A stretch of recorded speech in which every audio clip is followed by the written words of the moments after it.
যুবশ্রী প্রকল্প নিয়ে বড় আপডেট। 22শে জুলাই থেকে আবেদন শুরু হওয়ার খবর সামনে এসেছে, তবে সরকারি বিজ্ঞপ্তি এখনো প্রকাশিত হয়নি। তাই আজকের ভিডিওতে জানাবো, যদি আবেদন শুরু হয় তাহলে কি কি ডকুমেন্ট লাগতে পারে, কারা আবেদন করতে পারবেন এবং কি কি বিষয় মাথায় রাখতে হবে। নমস্কার বন্ধুরা, ইউনিক ডিটেল ভাবে আপনাদের সকলকে স্বাগত জানাই। আজকে যুবশ্রী প্রকল্প নিয়ে 5টি গুরুত্বপূর্ণ বিষয় জানাবো। প্রথমত, 22শে জুলাই কি আবেদন শুরু হবে?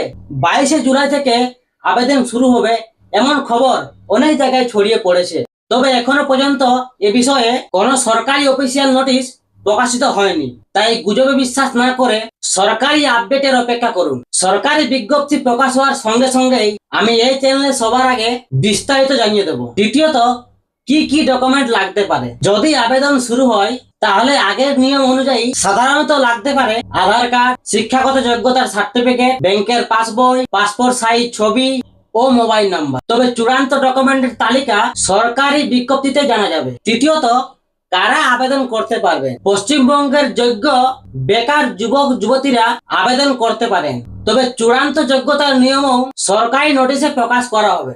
4 নম্বর পয়েন্ট, যোগ্যতা অনুযায়ী কারা কত করে টাকা পাবে। আর্থিক সহায়তার পরিমাণ সরকার যে নিয়ম ঘোষণা করবে সেই অনুযায়ী নির্ধারিত করা হবে। পয়েন্ট নাম্বার 5, অনলাইনে আবেদন করবেন নাকি অফলাইনে। যদি অনলাইন আবেদন চালু হয় তাহলে শুধুমাত্র সরকারি ওয়েবসাইট থেকেই আবেদন করুন। যুবশ্রী প্রকল্পের অফিসিয়াল আপডেট প্রকাশ হওয়ার সঙ্গে সঙ্গে আমি এই চ্যানেলে বিস্তারিত জানিয়ে দেবো। তাই ইউনিক ডিটেল হাব চ্যানেলটিকে সাবস্ক্রাইব করে পাশে থাকুন। ভিডিওটি ভালো লাগলে একটি লাইক দিন, কমেন্ট করুন এবং শেয়ার করুন। ধন্যবাদ।